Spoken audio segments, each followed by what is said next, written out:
Hola a todos y a todas quienes están viendo esta cápsula, la número 2 de nuestro especie de programa que podríamos llamarle, que le hemos llamado, junto con el profesor Camilo, Lo sentimos, no tenemos ni idea. Porque de verdad la idea es poder conversar de historia en estos pequeños minutos en esta cápsula que, como tú bien ya sabes, no es una clase, y eso nos permite también aterrizar los contenidos y poderlos trabajar. Presentamos al profesor Camilo que nos acompaña el día de hoy. Profesor, ¿cómo le va? Muy buenas tardes. Hola, buenas tardes, profesor Rodrigo, ¿cómo está?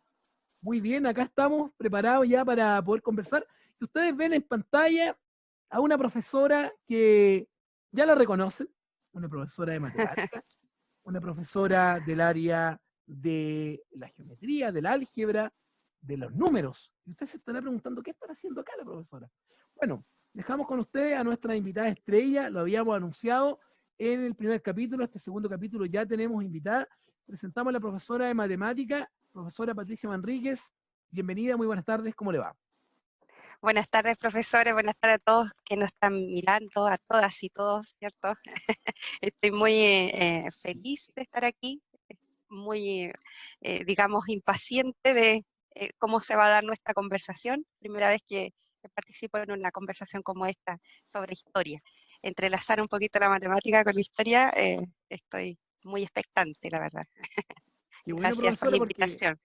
sí, qué bueno, porque siempre se ven como dos disciplinas muy alejadas, pero si uno entra a ver ya en lo específico, por ejemplo, geografía, geometría tienen una misma raíz, bueno, ahí vamos a ir definiendo algunos temitas que vamos a ir conversando. Para el día de hoy, tú que nos estás viendo ahí desde tu celular, desde tu tablet, desde tu Smart TV, desde tu computador, ¿cierto? Vamos a trabajar el periodo conservador en Chile. El periodo conservador es lo que nosotros estamos trabajando en primero medio, un periodo que se extiende aproximadamente desde 1831 y que también se proyecta hasta 1861.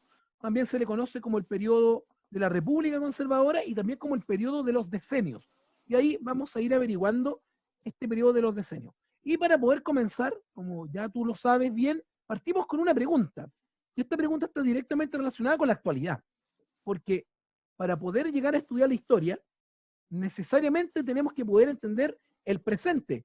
Así vamos a poder entender lo que ocurría, ¿cierto?, en este periodo de el segundo cuarto, podríamos llamar, del siglo XIX. Y la pregunta con la cual queremos conversar, profesora Patricia, profesor Camilo, es, ¿qué significa ser conservador hoy día? Y si es lo mismo que el ser conservador del siglo XIX. Claro.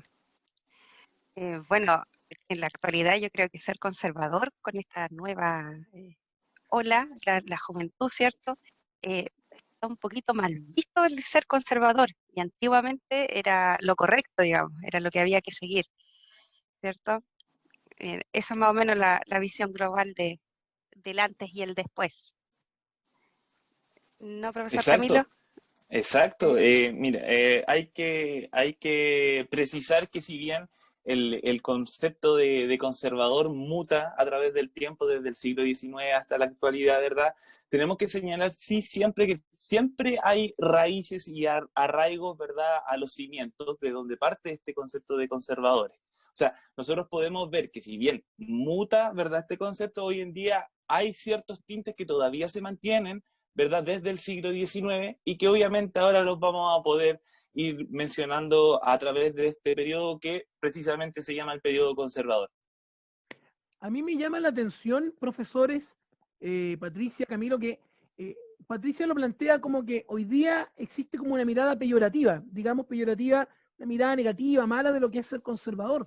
Hoy día el conservadurismo se asocia, por ejemplo, a la prohibición de ciertas libertades, pero también Patricia nos decía que en el siglo XIX el conservador era como bien visto, o sea, los conservadores gobernaron 30 años. ¿Cómo pudimos llegar a esta república conservadora que fue, más o menos, dice la historiografía tradicional, que fue la que forjó más o menos como es el Chile del día de hoy?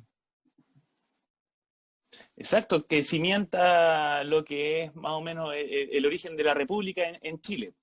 Nosotros tenemos que remontarnos, sí, antes de comenzar, ¿verdad?, a detallar este periodo, con un periodo que nos quedó, ¿verdad? Que es el puente entre el proceso de independencia, ¿verdad? Y el periodo conservador, que es el periodo, ¿verdad?, de los ensayos constitucionales. Y que brevemente, ¿verdad?, ese puente es súper importante de tocar, porque hay un aprendizaje político, como podemos llamar hoy en día, ya con las visiones más contemporáneas, de cómo se podría lograr, ¿verdad?, lo que va a derivar ya en una organización sólida de la República. Y para eso se efectuaron diversas constituciones que fueron fracasando unas a otras. La primera, vamos a ser súper sintético, fue denominada la Constitución moralista, ¿cierta?, hecha por Mariano Egaña, que es un personaje que también va a aparecer posteriormente en el periodo conservador.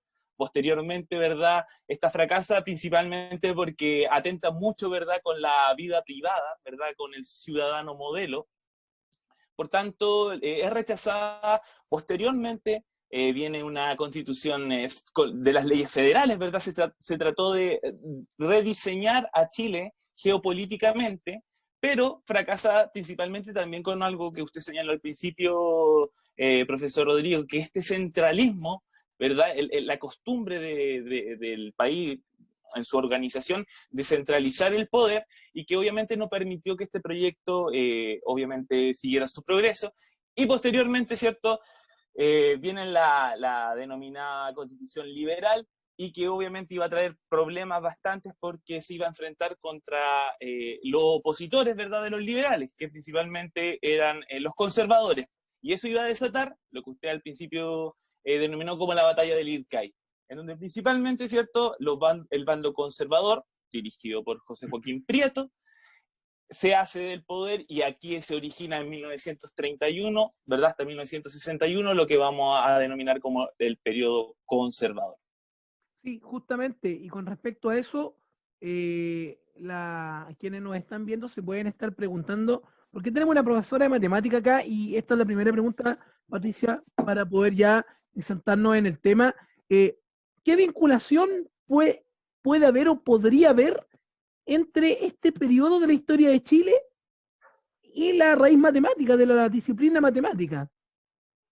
Claro, hay un opositor, como decía Camilo, al periodo conservador muy importante en el ámbito matemático, que fue don Ramón Ricarte. Ya él estuvo en la batalla por la independencia antes del periodo conservador, y tuvo un hijo, ya aquí aparece un famoso matemático, tuvo un hijo llamado Ramón Ricarte, igualmente. Él también opositor al régimen conservador, ¿cierto? Estuvo muy obsesionado con los números. Un matemático apareció ahí. Cosa extraña en ese tiempo, ¿eh? Porque no había, digamos, estaba recién fundándose lo que es la educación, las instituciones, ¿cierto? Así es.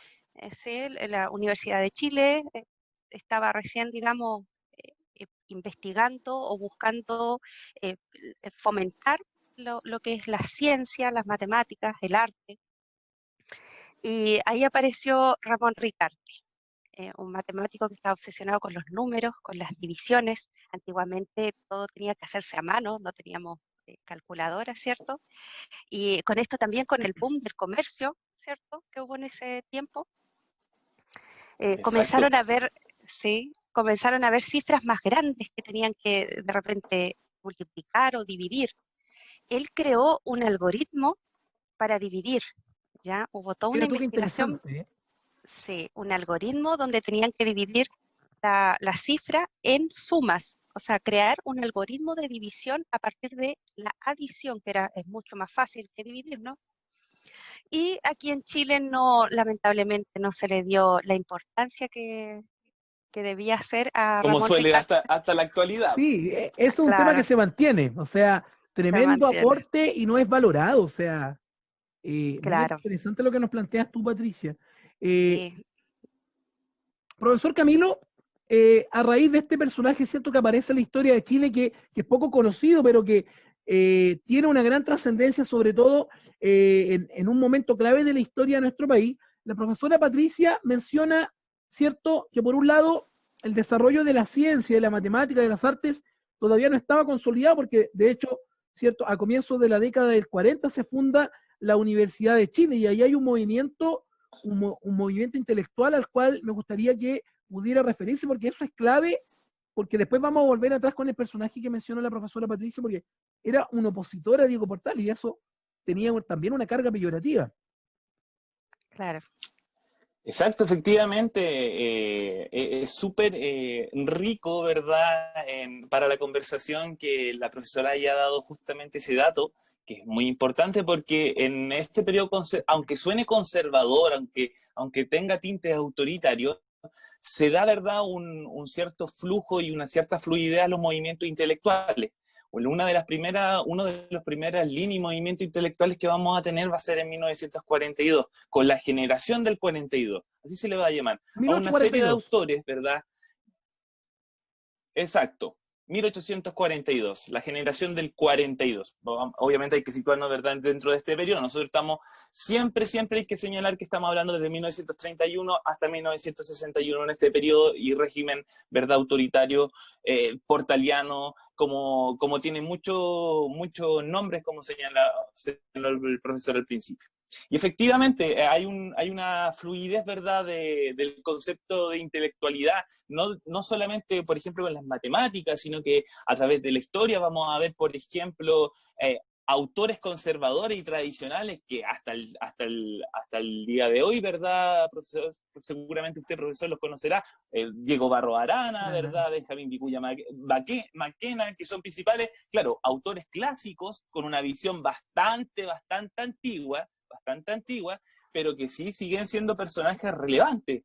Vamos a tener, ¿verdad?, influencia extranjera, ¿verdad?, proveniente, ¿verdad?, llegando de Chile, que también abre otra arista, profesor, porque durante este periodo también vamos a ver que empiezan las colonizaciones en el sur de Chile, o Así sea, es, los la visita alemanes, por extranjera. ejemplo, los italianos que van a llegar después, que van a ocupar toda la parte al sur del río Biobío. Exacto. Van a tratar, ¿verdad?, de anexar lo que es, ¿verdad?, del río Biobío hacia el sur, porque está fragmentado y coincidentemente hasta podríamos verlo en panorámica hasta el día de hoy, podríamos decir que desde el Biobío hacia abajo se encuentra mediamente fragmentado Chile, porque todavía existe, ¿verdad?, el pueblo mapuche que se encuentra, ¿verdad?, con bastantes problemas que lo aquejan, ¿verdad?, desde mucho antes del tiempo que nos estamos refiriendo ahora, pero que todavía se puede extrapolar hasta el día de hoy, y esto fragmenta, ¿verdad?, el sur de Chile, no deja estar, ¿verdad?, en completa paz y organización, y es por eso que se propicia, ¿verdad?, la llegada de extranjeros para que puedan, ¿verdad?, empezar a colonizar. Y es por eso que en la actualidad nosotros vemos gran influencia extranjera en ciertas regiones del sur de Chile. Sí, y eso es importante con lo que comentaba Patricia adelante, que me parece muy interesante, porque ella dio un elemento súper clave. La Universidad de Chile estaba comenzando a hacer las investigaciones, por lo tanto, al no existir profesionales ni técnicos, necesariamente era la población desde afuera y principalmente las cabezas pensantes, como se les llamaba en ese minuto, eran los Exacto. europeos. Entonces, eso tiene mucha influencia. Patricia, yo quiero volver un poquito atrás porque es súper importante lo que usted mencionaba de este matemático que no fue considerado y usted lo asoció al comercio. Chile entre 1836 y 1839 vive su primera guerra con un enemigo externo. Hasta ese minuto los conflictos habían sido internos, desde españoles con mapuche, realistas con patriotas, pero ya en 1836 el país se enfrenta a la Confederación Perú-Boliviana, no confundir con la Guerra del Pacífico, que comúnmente se asocia, la guerra contra la Exacto. Confederación Perú-Boliviana, y el objetivo era establecer, precisamente, era una guerra de carácter económico, ver qué puerto era el puerto principal en Sudamérica, o si el puerto del Callao, en Perú, o si el puerto de Valparaíso, acá en Santiago. Entonces, me interesaría que pudiera reflexionar un poco en el aporte que hizo a la economía, ¿cierto? Usted había dicho, habría que sumar grandes cifras, grandes montos. ¿Cómo se aporta desde la matemática en eso? Claro, efectivamente, antiguamente todo era a mano.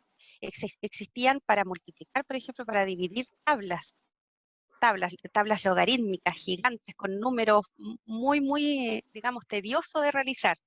Y ahí fue el aporte de este Ramón Ricarte, que necesitó él ir a Francia para poder ser valorizado, digamos, con su aporte matemático.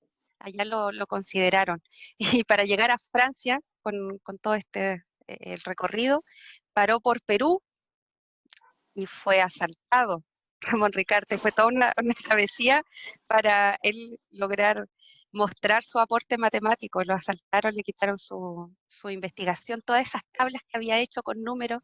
No se imaginan la cantidad de páginas con números, números, Era números. como que le hubiesen robado el computador hoy día, la memoria. También, O el disco duro. claro, Murió Así el es. disco duro. Oye, él pero tuvo que salir.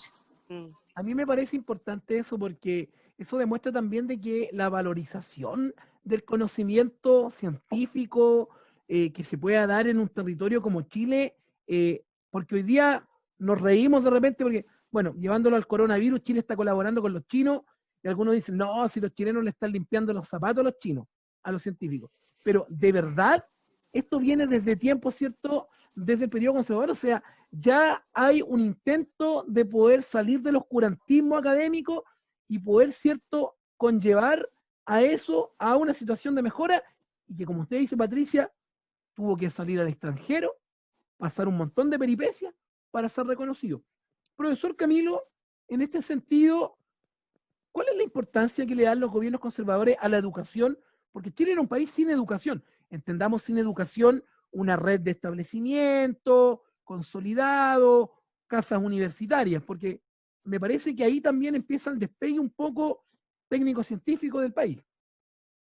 Exactamente. En este periodo se necesita, y esto con un ideal portaliano, hemos nombrado muy Eso es poquito importante. al gran personaje de esto, ¿cierto? Al gran personaje que cubre casi todo este periodo por muy antes o a los inicios de este periodo que haya muerto, ¿cierto? Sí, es Aún verdad. así, la imagen de Diego Portales se extrapola durante estas tres décadas del gobierno conservador, porque principalmente es el ideólogo de la Constitución de 1933. Y la Constitución de 1933 es la que le da la solidez, ¿verdad?, a la República en este intento de organización, y que principalmente va a funcionar no como su antecesora, porque va a durar casi 100 años, recién se va a cambiar, ya no sé en qué capítulo vamos a hablar de eso, pero en 1925, Así es. ¿cierto? Terminando el periodo parlamentario, hasta ese momento va a llegar a la Constitución de 1833. Entonces ahí hay un dato, o sea, es una Constitución que ya establece una base, un piso, un cimiento, ¿cierto?, para esta organización de la República que había sido tan difícil en este periodo anterior de de los ensayos constitucionales. Eso por un lado. La imagen de Diego Portales, ¿verdad? Esta figura de Diego Portales, principalmente nosotros lo llamamos, ¿verdad?, como con un race gigantesco. Hay que señalar que nunca fue presidente, Así ¿cierto? es. Hay que señalar que nunca fue presidente, pero pareciera, ¿verdad? Pareciera que sí lo fuera, porque principalmente tuvo el poder incluso mucho más allá que el presidente. O sea, José Joaquín José Joaquín Prieto, Prieto. ¿verdad?, lo manejó de una forma como lo quiso. O sea, era un ministro plenipotenciario, tenía las carteras, ¿verdad? Tenía muchas carteras a su cargo. El ministro del Interior, entre otras, Ministro de de Guerra y Guerra. Mar, ¿verdad? Relaciones exteriores, ¿verdad? Entonces, principalmente, la República se organiza bajo el ideario de Diego Portales. Y por eso es tan importante. Aparte de su ideario que se plasma, ¿verdad?, en esta Constitución, se establece este ideario de cómo organizar, ¿verdad?, el país. Y en esto cabe la pregunta que usted me acaba de realizar, profesor, que cómo nosotros empezamos a educar a Chile. ¿Cómo nosotros podemos avanzar, ¿verdad?, haciendo que los ciudadanos participen, ¿verdad? Diego Portales tenía la idea de que hay que educar a Chile. Y en primera instancia hay que educarlo autoritariamente. O sea, con la huasca. Hay que Esa enseñarle, ¿verdad?, famosa, con la esa sangre. famosa teoría del palo y bizcocho. O sea, si se portan bien hay bizcocho, pero si nos portamos mal, ¿cierto? Tenemos el palo que nos está esperando ahí. Exactamente, exactamente. Entonces, hay que extrapolarlo, ¿verdad? Como en la clase, como el constructo de clase antigua que nosotros teníamos con el profesor también muy autoritario, que tenía hasta la facultad de poder golpear físicamente al estudiante. extrapolemos esa situación al país, a nivel país social. Entonces, al ciudadano hay que tratarlo autoritariamente para que aprenda. Diego Portales, en la teoría, yo no sé si en la práctica lo hubiese hecho, no alcanzó por lo menos a llegar a esa parte, decía que para pasar a un gobierno liberal, primero había que pasar por un gobierno autoritario. Así se le enseñaba al ciudadano, ¿verdad?, Y a ahí me quiero respetar, detener un poquito en esa palabra autoritario, porque, Patricia, ¿qué es lo que, qué es lo que entendería usted, una persona que no es del área de la historia, qué es lo que entendería usted por autoritarismo, por ejemplo? Autoritarismo. Obedecer lo que se dicta por una persona, me imagino. Y también quería contar una cosita que decía Camilo Por favor. de Diego Portales, por qué él tenía tanto peso, digamos, en el gobierno ahí. Leí un poquito acerca de eso y él estaba a cargo sobre las deudas que tenía con Inglaterra. Así es. ¿Sí? Puede exacto, la ser deuda que él exterior. tenía, claro, tenía como un plus ahí, un poder oculto que manejaba una deuda que tenía el país con Inglaterra, gracias a su comercio que tenía con el tabaco. Me parece que había una Así es. Claro, empresa, Licores, el tabaco y comercio del naipes. estanco, El estanco. claro, exacto, el y estanco, él era un estanquero. estanquero de tabaco, claro. Y el, digamos, el permiso que tenía para ese comercio del estanquero de tabaco era que él pagara efectivamente alguna deuda que tuviera el gobierno en ese tiempo. Entonces, por ahí va, yo Exacto. creo que esa figura de poder que tenía Diego Portales en ese entonces, Y ahí vemos, ese vemos, autoritarismo que decía. vemos ese autoritarismo ligado a un poder militar, a un poder político y también a un poder económico, porque vuelvo un poquito atrás, la figura de Ramón Ricarte, cierto matemático importante que en Chile no se le valora, no se le reconoce, y usted decía, profesora Patricia, que era un opositor a Diego Portales. Y aquí yo también quiero entrelazar esta conversación que venía llevando el profesor Camilo. ¿Qué significaba ser opositor a Diego Portales? Porque, por ejemplo, hoy día alguien podría decir, no, mira, yo fui opositor de Bachelet o soy opositor de Piñera hoy día, pero eso no tiene ningún castigo, no tiene ninguna, yo lo puedo decir en la calle, alguno me va a aplaudir, otro me va a pifiar, pero mayor que eso no tiene. ¿Qué significaba ser contrario al conservadurismo a Diego Portales, profesor Camilo? Significaba lo contrario a lo que significa hoy día, pues, profesor Rodrigo.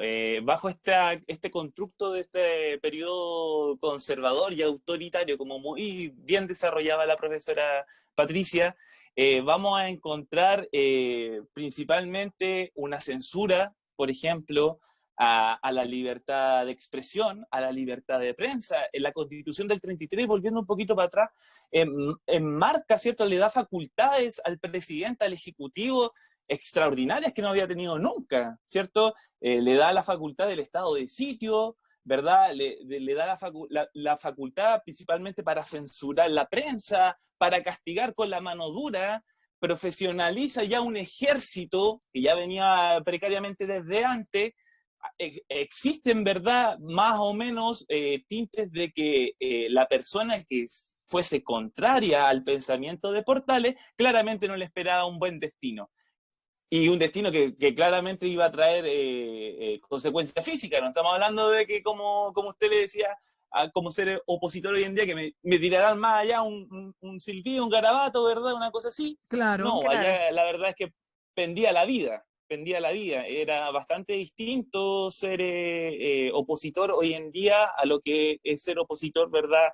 En ese tiempo. Y también enmarcar también lo que decía la profesora Patricia, este crecimiento económico con este matemático que tuvo que estar tan encargado de empezar a leer sumas bastante grandes por los niveles y alzas del comercio, también se debe a un personaje que también corresponde señalarlo, que principalmente fue el ministro, ¿verdad?, de Hacienda de la época, ¿verdad?, el ministro de Economía, que fue Manuel Rengifo. así Manuel es. Rengifo, ¿verdad?, el denominado mago de las finanzas de la época, fue el encargado de principalmente ordenar y poner orden económico a Chile a través de una serie, ¿verdad?, de impuestos, de un proteccionismo económico hacia lo que se realizaba dentro de Chile, y que llevó principalmente hasta en un punto, profesor Rodrigo, a pagar la deuda externa. O sea, esa deuda que se refería la profesora se paga en algún momento, y nosotros que teníamos esa bastante. deuda, para ir recordando, solamente para recordar, esa deuda viene originada desde las guerras de la lucha por la independencia. Es una guerra, Chile para lograr Exactamente. su independencia, viene, ¿cierto? Ya. Y pide préstamo a Europa, a Inglaterra, que está muy A Inglaterra interesado también principalmente. en poder tener algún control acá en Chile, y facilita los dineros, y es la primera deuda externa que tiene Chile. Exacto, es la primera deuda externa que tiene Chile, y que Manuel Rengifo, a través, ¿verdad?, de este orden de autoritario y bastante rígidos, y por eso también, como usted muy bien señalaba, profesor, vamos a tener que esta república autoritaria es en casi todos los ámbitos, Así todos es. los ámbitos. En el ámbito económico es bastante rígido, existe un proteccionismo. Y tomando en cuenta algo que probablemente no desarrollemos hoy en día, quizás más adelante, en otro próximo capítulo, que también se va a presentar la doctrina Monroe en este tiempo, ¿cierto? Así Y es. que principalmente va a influir también en el pensamiento de Latinoamérica y propiamente tal de Chile también. El intervencionismo norteamericano. Patricia, Efectivamente. profesora Patricia, perdón, Cuéntame. en torno a todo esto, cuando yo le digo Santiago Concepción, ¿qué le viene a la cabeza? ¿Qué se imagina Santiago Concepción? Santiago Concepción. Me Le, imagino, le cambio la pregunta como para que los chiquillos también vayan entendiendo. ¿sí? Centralismo, poder, pugna de poder entre Conce y Santiago hoy día, por ejemplo. Claro, porque antiguamente Concepción era muy importante, ¿cierto? Así es. Claro está que casi fue fue la capital de Chile. Hubo La, una la disputa ahí, segunda ciudad, la segunda ciudad más importante, dicen que en la actualidad, claro, dicen que es Concepción. claro que sí. Entonces, justamente Pero centralismo, Santiago, Concepción, segunda casa, digamos, de Chile. A mí lo que me llama la atención de eso, Patricia, es que ¿Sí? si uno ve la línea cronológica de los presidentes conservadores, José Joaquín ¿Ya? Prieto, que gobierna 10 años, de 1831 a 1841, y luego el presidente Bulnes, ambos militaristas, familiares Mm. también, de 1841 a 1851, son presidentes de Conce. Y ahí uno va viendo esta dualidad que existe en un centralismo que ya está naciendo, porque en este minuto, como usted dice, Patricia, Concepción le competía casi de igual a igual a Santiago, y teniendo dos presidentes que eran de acá de la zona, independiente que fueran conservadores o no, independiente que fueran militaristas o no, o sea, siguen fomentando el centralismo, y que hoy día nos tiene atosigados, nos tiene agobiados. Y eso va a significar también de que gente de Concepción le vaya quitando el piso a Conce. O que gente de Concepción se tenga que trasladar, como siempre, a Santiago a También. buscar oportunidades. Siempre ha existido esta rivalidad entre comillas, rivalidad, ¿verdad?, entre Santiago y Concepción, porque, claro, Concepción aspira a ser también un centro político, que es lo que le falta a Concepción. Concepción tiene bastante ámbitos a desarrollar en la parte económica, cultural, para qué hablar, ¿verdad? En el ámbito social, no podemos estar más inmersos dentro de la realidad social del país, pero falta, ¿verdad?, esta importancia política que se la ha quitado claramente Santiago hace mucho tiempo, y efectivamente, como usted decía, profesor, tenemos dos presidentes que son de la zona, pero que en definitiva no pudieron hacer mucho, ¿verdad?, para darle mayor importancia a la zona. Y señaló, ¿verdad?, tres presidentes, y en un principio los gobiernos decenniales. Hay que aclarar por qué les dicen así, ¿cierto? Así es. La Constitución, volviendo nuevamente a la Constitución del 5 33, años. exacto, enmarca ahora el mandato del presidente en 5 años, pero con derecho a reelección. Y ahí nos cambia, ¿verdad?, la perspectiva del tiro. Porque claro, nosotros tenemos 30 años justo de este periodo y vemos 3 presidentes. Por tanto, lógicamente, y aquí aplicando la matemática, ¿cierto?, tenemos, ¿verdad?, 3 presidentes que efectúan un mandato de 10 años cada uno. O sea, vamos a tener 3 presidentes en una década. O sea, cada uno, ¿verdad?, marcando una década de mandato. Eso no es menor. Eso no es menor, ¿verdad? Porque establece también la consolidación, en este caso, del bando o del partido conservador propiamente tal. Y del grupo ¿verdad? dominante que va a ser quien va a dirigir los destinos del país. Y lo otro, profesor Rodrigo, que es marcar que dentro de todo lo que nosotros estamos hablando, dentro de que todos estamos hablando de aristocracia, estamos hablando de personas en general de población burguesa, estamos hablando de intelectuales que principalmente sí tienen un arraigo, ¿verdad?, con las clases populares, pero aún así son parte, ¿verdad?, de la pequeña burguesía naciente de la época, de la aristocracia naciente de la época, y que en este momento no nos hemos referido todavía al bajo pueblo, ¿verdad?, la clase popular, porque todavía no aparece, Lo que no significa que no exista, ojo, para que quede claro. Exacto, está oculta, está siendo principalmente mandada. Profesor Camilo, Claro. y ahí yo quiero centralizar y quiero hacer un alcance porque en esta república que se está consolidando participa el 2% de la población y la mujer no participa.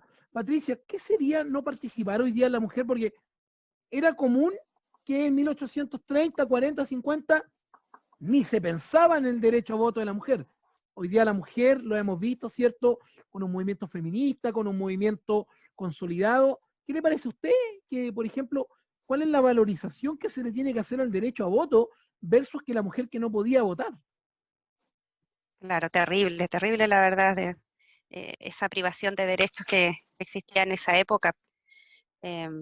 Si hubiese pasado ahora, los movimientos no hubiesen dejado, ¿no? Hay un movimiento muy, muy fuerte en la actualidad que nos ayuda a que no vuelvan a pasar cosas como esas, o sea, que están luchando para que no vuelvan a ocurrir hechos como eso.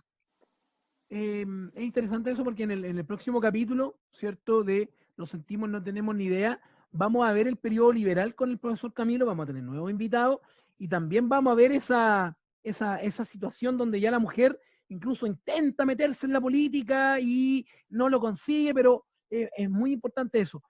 Para ir cerrando, porque ya nos va quedando un minuto, profesor Camilo, ¿cuál sería la reflexión final de este periodo conservador? Que lo vamos a seguir estudiando, pero... Exacto. A ver, hay que hacer una revisión bien panorámica de este periodo y hay que señalar ciertos conceptos claves para entenderlo. El primero es que nosotros nos estamos enfrentando a un periodo conservador sinónimo de autoritarismo en la época. Conservador es sinónimo de autoritarismo en la época, ¿verdad? Es un pensamiento bastante estricto, bastante estructurado, que se extrapola a todos los ámbitos de la sociedad, y esta está respaldada principalmente por la Constitución de 1833. Constitución de 1833 que le va a dar el cimiento, como estuvimos hablando hace un rato, ¿verdad?, a la organización de nuestra república, y por tanto que claramente, guste o no, cobra bastante importancia y hay que señalarlo sí o sí. Dentro de esta Constitución de 1833 hay que también señalar algo que hacía reflexión la profesora Patricia, ¿verdad?, en base al voto, al sufragio femenino, que nosotros lo vamos a tener que ver ya en el otro siglo, cambiando, ¿verdad?, los números, que lamentablemente el voto de la mujer es muy... Y como hacíamos referencia, entonces la idea de que el voto para la mujer es reciente, es bastante lógico, porque si lo vemos, recién lo pueden obtener en el siglo XX. Ahora, hay que hacer una referencia, el voto, y volviendo siempre, profesora, siempre volviendo a la Constitución del 33, que es la columna vertebral de este periodo, va a establecer un voto censitario. Y eso quiere decir, ¿verdad?, que tiene que tener ciertas características para poder acceder al sufragio. Y ya es elitista. ¿Por qué? Porque primero, uno, solamente hombres. Segundo, tienes que tener algún bien, ¿cierto? Tener alguna propiedad que te respalde. O sea, ya estamos teniendo un carácter elitista para acceder al sufragio. Y por último, saber leer y escribir. Así es. Y tener en cuenta que si bien empieza este proceso, ¿verdad?, de cimentar la educación hacia una sociedad un poquito más, un poquito transversalmente la educación en ese sentido, vamos a tener que es muy baja la población que puede acceder a votar. Por tanto, estamos hablando de una pequeña élite, de una pequeña aristocracia, ¿cierto? De una pequeña todavía oligarquía que va a más o menos a gobernar el país. Bien, profesor Camilo. Profesora Patricia, para ir finalizando su reflexión, su percepción de participar en esta cápsula también, la escuchamos. Muchas gracias. Como decía el profesor Camilo, yo creo que siempre, bueno, sabemos bien que siempre ha habido una desigualdad, ¿cierto? Una desigualdad de derechos que de cierta forma se respalda o se valida en estos periodos de conservación y la Constitución, ¿cierto? Lo respalda. El derecho a voto de las mujeres es uno de esos casos de desigualdad. El otro, el reconocimiento a las mujeres. Por ejemplo, la hermana de Einstein, no sé si conocen por ahí, Sí. Sus aportes a la ciencia están bajo la patente o el nombre de Einstein, nunca fue reconocida ella. Entonces, esta serie de desigualdades ocurre. Pero hoy en día existe una lucha, ha habido una lucha, ¿cierto? Para ir conquistando esos derechos, de cierta forma. Yo quiero dejar invitada a todos a que busquen por ahí el Despertar de las Musas para que profundicen un poquito más sobre este tipo de desigualdades, del reconocimiento a las mujeres. Esa palabra tramposa que dice ahí musa, pero es para esconder a quien era la autora de esa obra. Claro. Sí. Bien, Patricia, Muchas gracias. muchas gracias. Para nosotros ha sido un gusto el poder tener en este capítulo el segundo ya de Lo sentimos, no tenemos ni idea a usted, inaugurando, ¿cierto?, el ciclo de que esperemos que muchos profesores y muchas profesoras más estén aportando desde sus disciplinas, complementando el trabajo que uno hace, ¿cierto?, en el aula virtual y esperando que ustedes también en casa puedan disfrutar de una mirada distinta, de una mirada no tan histórica, sino que de una mirada más del sentimiento, una mirada más, ¿cierto?, del aporte de la matemática en este sentido, de personajes que no son muy conocidos muchas veces, pero que sin lugar a dudas ha sido un tremendo aporte. Para finalizar, habíamos planteado una pregunta al inicio, y la pregunta era, ¿qué es lo que era ser conservador hoy día y ser conservador al final? Respondan. Bueno, yo podría decir, y muy de acuerdo con lo que señalaba al principio la profesora Patricia, que el conservador de antes, ¿verdad?, era casi una necesidad para establecer un cierto régimen autoritario, un régimen, ¿verdad?, bien estructurado, que según y basado en las ideas de Portales, el gran ideólogo de esto, era el primer paso para avanzar hacia otra parte.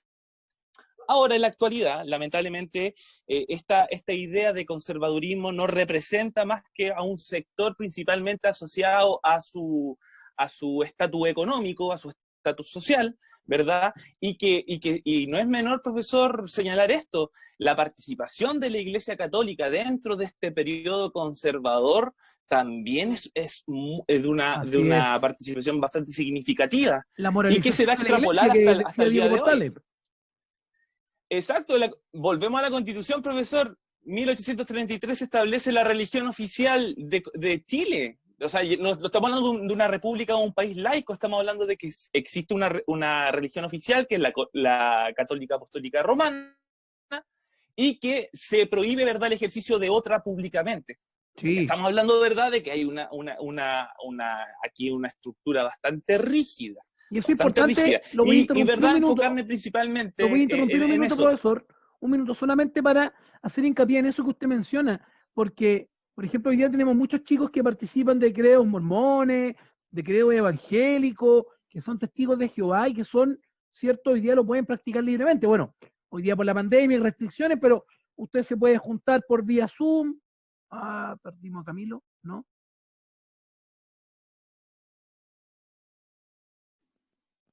Ahí está. ¿Me caí yo? Sí, parece. Sí. No, pero lo que yo decía, bueno, no. Una trampita que va a aparecer ahí por ahí en el video, pero es normal. Claro, Decía lo yo chascar. Sí, hay chiquillos, ¿cierto? Que Oye, participan estoy como distintos pegado, credos. no veo. No, pero ahí está bien. que hay Ahí sí, ahí sí. niños que participan de distintos credos y los pueden practicar, y cuando pase la pandemia van a ir a sus templos y todo. No se podía en esa época. No se podía, a eso íbamos con que, aparte de esta constitución que marcaba una rigidez bastante estructural a nivel social, marcaba también una rigidez a nivel interno, individual. O sea, podría tener un credo, ¿verdad? O no podía no creer, pero no podía hacerlo público.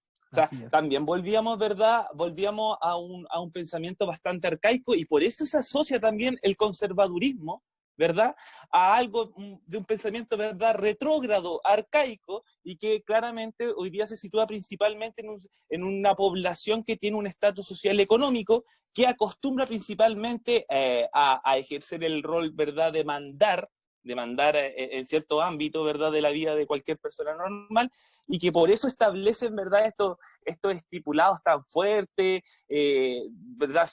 Generalmente son pro iglesia, o sea, la iglesia católica o cualquier tipo de religión está muy asociado también, ¿verdad?, al conservadurismo. En el siglo XX lo vamos a ver también muy, muy arraigado, y hasta el día de hoy. Si bien la iglesia ha perdido, ¿verdad?, influencia, todavía existe, y hay personajes públicos que todavía lo hacen de manifiesto. Sí. Patricia. Efectivamente, aún existe esta influenciar. Bueno, agradecerle la invitación a los dos. Estoy muy feliz de haber participado en esto. Quiero enviarle un saludo grande a todos los chiquillos, sobre todo a los que se conectan a los talleres de matemáticas. Quiero verlos durante la semana. Taller de aventajado por ahí, taller de PSU, un saludo a los de reforzamiento también. Y a todos los talleres, la verdad, son varios. Muchas gracias, muchas gracias por la oportunidad. Sí, pues. Muy agradecidos, profesora, muy agradecidos de que usted haya aceptado esta invitación a este programa incipiente, este programa que si bien es pequeñito, hecho desde cada uno desde su pieza probablemente, está intentando acercarnos más a la realidad de los chiquillos, bajarle principalmente el contenido que generalmente se hace quizás un poquito tedioso en la estructura de clases, bajárselo, ¿verdad?, a la vida rutinaria, a la vida normal. Así que estamos muy agradecidos de que haya participado, y ojalá en otro capítulo volver a encontrarnos. Eso, a reflexionar sobre el antes y el hoy de nuestra historia. Así Muchas es. gracias. Hay que siempre se activa a reflexionar. Muchas gracias a ambos. Tener el gusto de poder compartir nuevamente con colegas, con profesores, ¿cierto? Para que los estudiantes también acercarles los conocimientos, los contenidos y aterrizarlos, como usted decía, profesor Camilo. Y como decimos nosotros, lo sentimos. No tenemos idea. No tenemos idea. Porque de verdad no tenemos idea. El conocimiento es mucho. Claro. Y ahí está.